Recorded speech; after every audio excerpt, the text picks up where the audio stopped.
একদিকে বলরামকে টার্গেট করল পরশুরামের বস মহিতোষ মজুমদার, আর অন্যদিকে বিজিতকে তুলে নিয়ে পুরো খেলা ঘুরিয়ে দিল পরশুরাম। বন্ধুরা, পরশুরাম ধারাবাহিকের আজকের পর্বে দেখানো হয়েছে পরীক্ষিত সেন তটিনীকে অপমান করে। তটিনীর গা থেকে শাড়ি খুলতে শাড়ির আঁচল ধরে, ঠিক সেই মুহূর্তেই সেখানে হাজির হয় পরশুরাম। পরশুরাম তটিনীর সামনে পরীক্ষিতকে এমন ধোলাই দেয় যে পরীক্ষিত ওখান থেকে পালিয়ে বাঁচে। সেই সাথে পরীক্ষিতের লোকেরা সবাই ওখান থেকে পালিয়ে যায়। পরশুরাম তটিনীর সামনে দাঁড়ায়। তটিনী পরশুরামকে ধন্যবাদ জানায়। পরশুরাম তটিনীকে বলে, ধন্যবাদ নয়, আই লাভ ইউ বলো। তটিনী বলে, এত ঘটনা ঘটে গেল, তারপরও তুমি আমার সামনে দাঁড়িয়ে এমন একটা ভাব করছো যেন কিছুই ঘটেনি। কি করে পারো গো এত খারাপ সময় দাঁড়িয়েও এত স্বাভাবিক থাকতে? পরশুরাম বলে, ভালোবাসা, ভালোবাসা থাকলে সবই সম্ভব। এরপরেই পরশুরাম তটিনী ভালোবাসায় হারিয়ে যায়। তটিনীকে কোলে করে সোফায় শুইয়ে দেয় পরশুরাম। শুরু হয় দুজনের রোমান্স। তটিনী বলে, বিয়ের এত বছরেও তুমি আমায় এত ভালোবাসো? পরশুরাম বলে, ভালোবাসা কখনো কমে না, দিনের সাথে সাথে ভালোবাসাও বাড়ে। এদিকে লাট্টু পিকোর ঘুম ভেঙে যায়। ঘুম থেকে উঠে পিকো মাম্মিকে না দেখতে পেয়ে খুব চিন্তিত হয়ে পড়ে। পিকো সাথে সাথে লাট্টুকে ডাকে। পিকো বলে, ভাই ভাই দেখ, মাম্মি নেই। লাট্টু বলে, সত্যিই তো, মাম্মি কোথায় গেছে? এরপরে দুই ভাই বোন ঘর থেকে বেরিয়ে আসে। এদিকে পরশুরাম তটিনীকে বলে, আমি এবার যাই, বাচ্চারা উঠে আমাকে দেখলে ওরাও চিনে ফেলবে। তটিনী বলে, এক্ষুনি যাবে? পরশুরাম বলে, এখন তো যেতেই হবে। এই বলে পরশুরাম তটিনীর কপালে চুমো দিয়ে ওখান থেকে উঠে দাঁড়ায়। দরজা খুলতেই যাবে এমন সময় লাট্টু পিকো সেখানে চলে আসে। লাট্টু পিকো তটিনীর কাছে জানতে চাই লোকটি কে। তটিনী বলে, সব বলবো। লাট্টু পিকো বারবার করে জেদ ধরে, এমনভাবে তটিনীর কাছে জানতে চায় পরশুরাম আর এক পা বাড়াতে পারে না। সন্তানদের সামনে ধরা দিতেই হয় তাকে। পরশুরাম লাট্টু পিকোর দিকে ফিরে তাকিয়ে বলে, আমি বলছি আমি কে। লাট্টু পিকো অবাক হয়ে যায়। এরপরে পরশুরাম নিজের মুখ থেকে মাস্ক খুলে ফেলে। এতদিন পরে পাকে সামনে থেকে দেখে খুব খুশি হয়ে যায় লাট্টু পিকো। পা বলেই ছুটে এসে পরশুরামকে জড়িয়ে ধরে। পরশুরামও দীর্ঘদিন বাদে নিজের সন্তানদের বুকের মধ্যে পেয়ে আবেগে আপ্লুত হয়ে যায়। সকলের চোখে জল, ইমোশনাল হয়ে যায় তটিনীও। দীর্ঘদিন পরেই এই পুরো পরিবারের সবাইকে একই ফ্রেমে দেখে দর্শকরাও খুব খুশি। অবশেষে পরশুরাম তার পরিবারের সাথে মিলিত হয়েছে। দৃশ্যটি খুব ইমোশনাল লাগে। এরপরেই পরশুরাম লাট্টু পিকোকে বলে, আমি যে বেঁচে আছি কথাটা কেউ যেন না জানে। লাট্টু পিকো বলে, কেন পা? তখনই লাট্টু বলে, পা, এটা কি কোনো তদন্ত চলছে? পরশুরাম বলে, হ্যাঁ পা, তদন্ত চলছে। লাট্টু বলে, আমার পা আবারও রিয়েল গান ধরবে? তখনই পরশুরাম বলে, হ্যাঁ, তোমার পা রিয়েল গান ধরেছে। এরপরেই লাট্টু পিকোকে কপালে চুমো দিয়ে পরশুরাম ওখান থেকে চলে যায়। এদিকে দেখানো হয় পরদিন সকালে। একদিকে পরশুরাম পৌঁছে গেছে হসপিটালে। হোয়াটএভারের ছদ্মবেশে বিজিদের কেবিনে চলে যায় পরশুরাম। আর এদিকে ডিপার্টমেন্টে বলরামকে ঘেরাও করে সৌরভ আর তার লোকেরা মহিতোষ মজুমদারের রুমে নিয়ে আসে। বসের রুমে ঢুকে বসকে দেখে অবাক হয়ে যায় বলরাম। বলরাম বলে, বস আপনি এখানে? আপনি কি আবারও জয়েন করেছেন? সৌরভ বলে, হ্যাঁ বস জয়েন করেছে। মহিতোষ মজুমদার এসে বলরামের জামার কলার চেপে ধরে। বলরামকে বারবার করে কিছু জিজ্ঞেস করতে চায়, কিন্তু তার কথায় স্পষ্ট বুঝতে পারছে না বলরাম, বাকি কেউই বুঝতে পারছে না।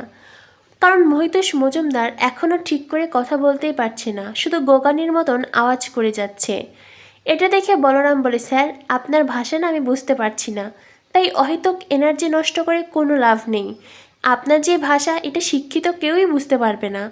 মহিতোষ মজুমদার খুব রেগে যায়, বলরামের জামার কলার ছেড়ে দেয়। সৌরভ গিয়ে বলরামের জামার কলার ধরে। সৌরভ বলে, এই বলরাম, পরশুরাম বেঁচে আছে এই কথা কি তুই বসকে বলেছিলি? তুই বলিসনি, বরং পরশুরামকে বসের চেম্বারে ঢুকিয়ে দিয়েছিলি। বল পরশুরাম কোথায়? বলরাম তখন সৌরভকে সজোরে ঘুষি দেয়। সৌরভ উল্টে পড়ে যায়। তখনই টিমের বাকি মেম্বাররা বলরামের দিকেই চেম্বার তাক করে।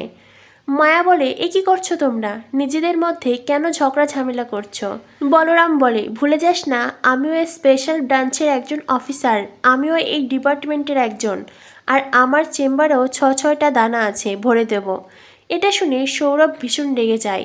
আর বস তখন তার টেবিল থেকে একটা চিঠি বলরামের দিকে এগিয়ে দেয়। তখনই সৌরভ বলে, তোকে চাকরি থেকে বরখাস্ত করা হলো। চিঠির ঠিকঠাক উত্তর দিতে না পারলে সাসপেন্ড করা হবে। আর হ্যাঁ, তারপরেই তোকে যে কোথায় পাঠিয়ে দেব তুই নিজেও জানবি না। সৌরভের কথা শুনে অবাক হয়ে যায় মায়া, বলরামও অবাক হয়ে যায়। তখনই বসের ফোনে কল আসে। ওদিকে পরশুরাম বিজিতের কেবিন থেকে বিজিতকে নিয়ে যেতে সক্ষম হয়েছে। পরশুরাম বসকে কল করে। পরশুরাম বলে, স্যার আমি জানি আপনি এখনও ঠিক করে কথা বলতে পারছেন না, তবে হ্যাঁ আমি এটাও জানি আপনার সামনে এখন বলরাম আছে।